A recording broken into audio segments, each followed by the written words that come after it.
Üstü və loqaritmik funksiyalardan belə bir suala baxırıq. 3 üstündə A vurulsun 3 üstündə B bölünsün 3 üstündə A çıx B bərabərdir 3 olarsa B nəyə bərabərdir? Əgər qüvvətdə əsas bir dənədir və qüvvətdəkilər çıxılıbsa, deməli bu bölümü olub. Yəni əsası eyni, qüvvətləri fərqli olan ədədlər bölünüb. Yəni 3 üstü A bölünsün 3 üstündə B şəklində olub. Və bu 3-ə bərabər. Mən bilirəm ki, bu bölməni kəsir şəklində yaza bilərəm. Yəni 3 üstü A vurulsun 3 üstü B bölünsün 3 üstü A böl 3 üstündə B. Əgər əsas kəsirin məxrəcində kəsir varsa, bunun məxrəci bulanıb çıxır, vurulur surətə.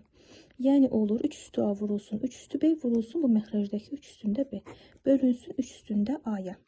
Və bu bərabərdir 3-ə. Buradan 3 üstü A-lar ixtisar gedir. 3 üstü B, 3 üstü B. Əsaslar eynisə qüvvətlər nə olacaq? Toplanacaq. Yəni 3 üstündə 2B bərabərdir 3-ə. Bu üçün qüvvətdə heç nə yoxsa, deməli burada 1 var. Çünki ədədin qüvvətinə 1 varsa özünə bərabərdir. Əsasları buradan silə bilərəm. Yəni əsaslar eynisə qüvvətlər bir-birinə bərabərdir deyə bilərik. 2B bərabərdir 1, B də bərabərdir 2 də 1. Doğru cavab A bəndi.